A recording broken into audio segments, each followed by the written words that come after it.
ప్రధానమంత్రి నరేంద్ర మోడీ నేడు సోమనాథ్ ఆలయాన్ని దర్శించుకుంటారు. ఉదయం 10:15 ఈ ఆలయంలో సోమనాథ్ అమృత్ మహోత్సవం ప్రారంభమవుతోంది. ఈ కార్యక్రమానికి హాజరు కానున్నారు ప్రధాని మోడీ. ఇందులో భాగంగా నిర్వహించే విశేష మహాపూజలో ప్రధాని మోడీ పాల్గొంటారు. ఆ తర్వాత ఆలయ ప్రతిష్టాపన క్రతువులైన కుంభాభిషేకం, ధ్వజారోహణ కార్యక్రమాలలో పాల్గొంటారు. సోమనాథ్ ఆలయం అందిస్తున్న గొప్ప వారసత్వం, ఆధ్యాత్మిక ప్రాముఖ్యతను చాటి చెప్పే స్మారక స్టాంపులు, నాణేలను విడుదల చేస్తారు. భక్తులను ఉద్దేశించి మోడీ మాట్లాడతారు. 12 జ్యోతిర్లింగాలలో ఆది జ్యోతిర్లింగంగా పిలువబడే సోమనాథ్లో ఆలయం పునర్నిర్మాణం జరిగే మే 11వ తేదీకి 75 ఏళ్లు పూర్తవుతున్నాయి. ఈ సందర్భంగా ఆలయ ప్రాంగణంలో ఆధ్యాత్మిక, సాంస్కృతిక కార్యక్రమాలను నిర్వహిస్తారు.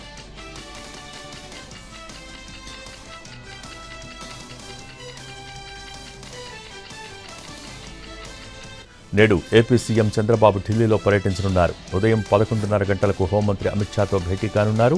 ఆ తర్వాత కేంద్ర జలశక్తి శాఖ మంత్రి సిఆర్ పాటిల్తోనూ సమావేశమవుతారు. ఏపీకి సంబంధించిన వివిధ ప్రాజెక్టులు, నిధులకు సంబంధించిన అంశాలపై కేంద్ర మంత్రులతో సీఎం చంద్రబాబు చర్చించనున్నారు.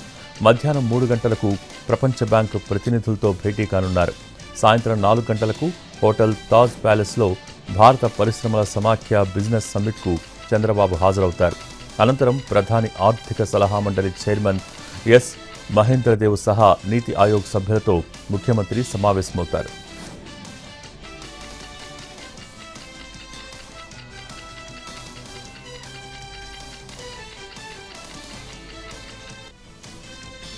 మోడీ సర్కార్ 11 ఏళ్లలో తెలంగాణకు 12 లక్షల కోట్లు ఇచ్చిందన్నారు కేంద్ర మంత్రి కిషన్ రెడ్డి. డివల్యూషన్ ఫండ్స్ 32% నుంచి ఏకకాలంలో 42%కి పెంచారని గుర్తు చేశారు. బీజేపీ ఏం తెచ్చిందని అడుగుతున్నారని, మీలాగా అబద్ధాల గ్యారంటీలు ఇవ్వలేదని మండిపడ్డారు కిషన్ రెడ్డి. ఏ గ్యారంటీ ఇచ్చామో దాన్ని అమలు చేసి చూపిస్తామని అన్నారాయన. తెలంగాణకు మోడీ సర్కార్ 3 బుల్లెట్ ట్రైన్లు కేటాయించారని చెప్పారు. ఏనాడైనా రాహుల్ గాంధీ, కేసీఆర్ తెలంగాణకు బుల్లెట్ ట్రైన్లు తెచ్చారా అని ప్రశ్నించారు.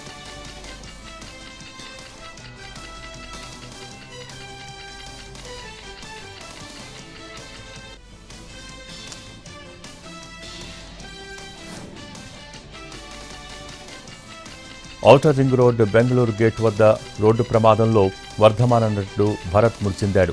భరత్ ప్రయాణిస్తున్న కారుని వెనక నుంచి ఒక కంటైనర్ ఢీకొట్టింది. ఈ ప్రమాదంలో భరత్తో పాటు త్రిలోక్ అనే వ్యక్తి అక్కడికక్కడే మృతి చెందారు.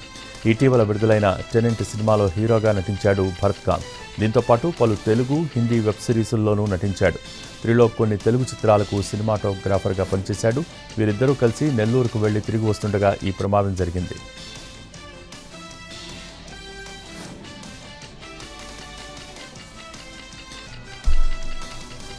వికారాబాద్ జిల్లా తాండూరు పట్టణంలో ప్రేమ పేరుతో మైనర్ బాలికను ట్రాప్ చేసి ఢిల్లీకి తీసుకువెళ్లేందుకు యత్నించిన ఘటన కలకలం రేపింది. ఢిల్లీకి చెందిన ఆదిమ్ అనే యువకుడు పని మీద తాండూరుకు వచ్చి రైల్వే స్టేషన్ సమీపంలోని సెలూన్ షాప్లో గత 6 నెలలుగా పనిచేస్తూ నివాసం ఉంటున్నాడు. అదే ప్రాంతానికి చెందిన 16 ఏళ్ల బాలికతో పరిచయం పెంచుకున్నాడు. అనంతరం ప్రేమ పేరుతో మాయమాటలు చెప్పి బాలికను హైదరాబాద్కు తీసుకువెళ్లి అక్కడి నుంచి ఢిల్లీకి తరలించే ప్రయత్నం చేశాడు. బాలిక కనిపించకపోవడంతో కుటుంబ సభ్యులు తాండూరు పోలీసుల్ని ఆశ్రయించారు. వెంటనే స్పందించిన పోలీసులు హైదరాబాద్కు వెళ్లి నిందితుడు ఆదిమ్తో పాటు బాలికను అదుపులోకి తీసుకుని తాండూరు పోలీస్ స్టేషన్కు తరలించారు. ఢిల్లీకి చెందిన ఆదింపై కిడ్నాప్ కేసు నమోదు చేశారు.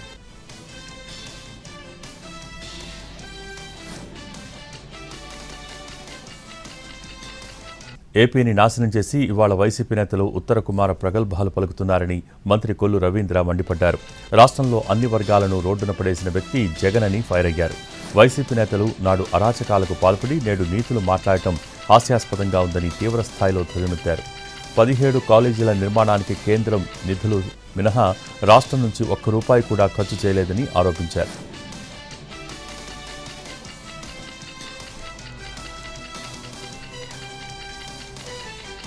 గుంటూరు జిల్లా పొన్నూరు మండలం మామిళ్లపల్లిలో ఉద్రిక్త వాతావరణం నెలకొంది. గ్రామంలో రైతులు మొక్కజొన్న నిల్వ చేసుకున్న గోడౌన్ను తహసీల్దార్ సీజ్ చేయడంతో గొడవ మొదలైంది.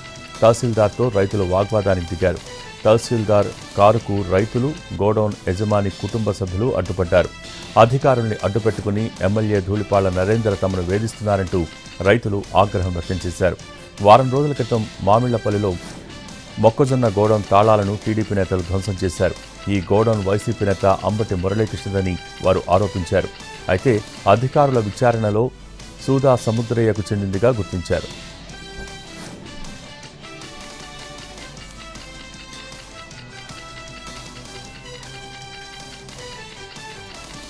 కడప మున్సిపల్ కార్పొరేషన్లో కీలక పరిపాలనా మార్పులు చోటు చేసుకున్నాయి. ఇన్ఛార్జి కమిషనర్ రాకేష్ చంద్రపై రాష్ట్ర ప్రభుత్వం బదిలీ వేటు వేసింది. ఆల్మాస్పేట ఘర్షణల నేపథ్యంలో ఈ నిర్ణయం తీసుకున్నట్టు తెలుస్తోంది. ఇక రాజంపేట అదనపు సబ్ కలెక్టర్ హెచ్ఎస్ భావనకు కడప కార్పొరేషన్ బాధ్యతలు అప్పగిస్తూ ప్రభుత్వం ఉత్తర్వులు జారీ చేసింది. తక్షణమే బాధ్యతలు స్వీకరించాలని, కార్పొరేషన్ పరిపాలనపై ప్రత్యేక దృష్టి పెట్టాలని ప్రభుత్వం సూచించింది.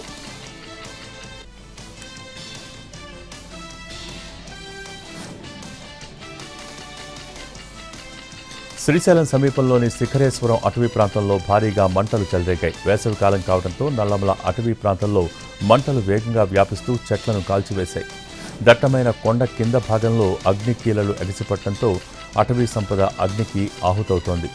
మంటల్ని అదుపు చేసేందుకు అటవీ శాఖ అధికారులు చర్యలు చేపట్టాలని స్థానికులు, భక్తులు కోరుతున్నారు.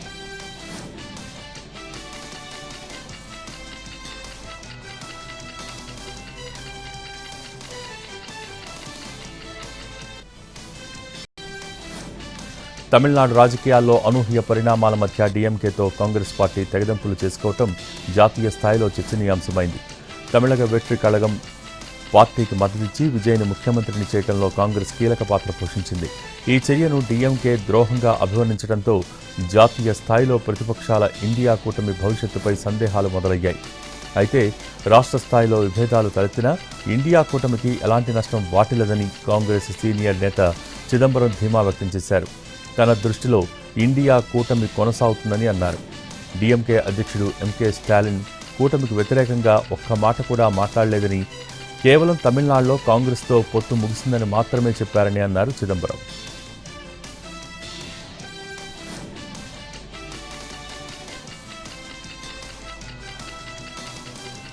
కరోనా సంక్షోభంలో ఎలాంటి జాగ్రత్తలు పాటించామో ఇప్పుడున్న యుద్ధం సంక్షోభంలో కూడా అలాంటి జాగ్రత్తలే తీసుకోవాలన్నారు ప్రధాని మోడీ.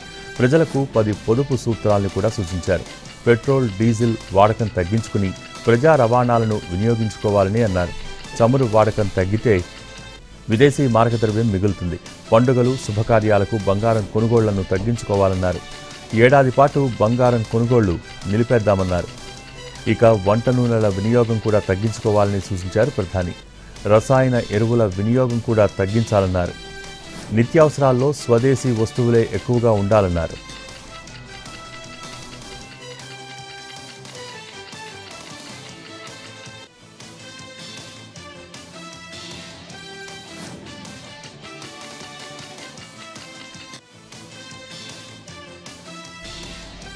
విజయ్ ప్రమాణ స్వీకారోత్సవంలో తమిళనాడు సంప్రదాయాన్ని ఉల్లంఘించారనే ప్రచారం జరుగుతోంది. ఈ కార్యక్రమం ప్రారంభానికి ముందు వందే మాతరం, చివర్లో జనగణమన ఆలపించిన తర్వాత లాస్ట్లో తమిళ్ తాయ్ వాల్తూను ఆలపించారు. అయితే రాష్ట్ర అధికారిక గీతం తమిళ్ తాయ్ వాల్తూను బాగా చివర్లో ఆలపించడంతో తమిళనాడు సంప్రదాయానికి బ్రేక్ పడిందని, తమిళ సంస్కృతికి అవమానం జరిగిందని సోషల్ మీడియాలో విమర్శలు వెల్లువెత్తుతున్నాయి.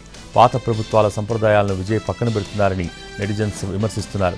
గతంలో స్టాలిన్ సీఎంగా ప్రమాణం చేసినప్పుడు ముందుగా తమిళ్ తాయ్ వాల్తూను ఆలపించారని, చివర్లో జాతీయ గీత జనగణమన ఆలపించారని చెబుతున్నారు.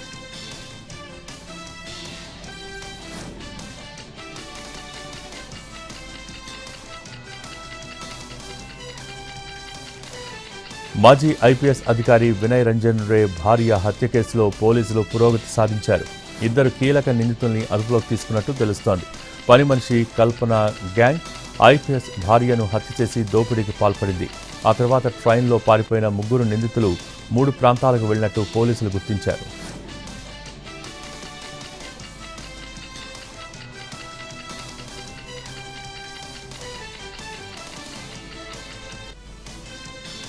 తమిళనాడు నూతన ముఖ్యమంత్రిగా టీవీకే అధినేత విజయ్ బాధ్యతలు స్వీకరించారు. ఈ నేపథ్యంలో డీఎంకే అధినేత మాజీ సీఎం ఎంకే స్టాలిన్ విజయ్కు శుభాకాంక్షలు తెలుపుతూనే తీవ్రమైన రాజకీయ విమర్శలతో కూడిన హెచ్చరికలు జారీ చేశారు. గత ప్రభుత్వం 10 లక్షల కోట్ల అప్పు చేసి ఖజానాను ఖాళీ చేసి వెళ్లిపోయిందని విజయ్ తన ప్రసంగంలో ఆరోపించారు.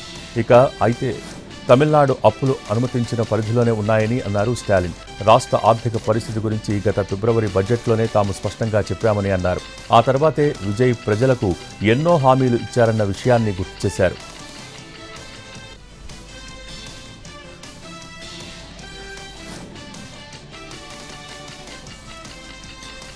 తమిళనాడు అసెంబ్లీ ప్రొటెం స్పీకర్గా ఎంవి కరుప్పయ్య ఎంపికయ్యారు. ఎంపీ కరుప్పయ్యతో ప్రొటెం స్పీకర్గా ప్రమాణ స్వీకారం చేయించారు గవర్నర్ అర్లేకర్. తమిళనాడు 17వ అసెంబ్లీకి కొత్త స్పీకర్ ఎన్నికయ్యే వరకు ప్రొటెం స్పీకర్ పనిచేస్తారు.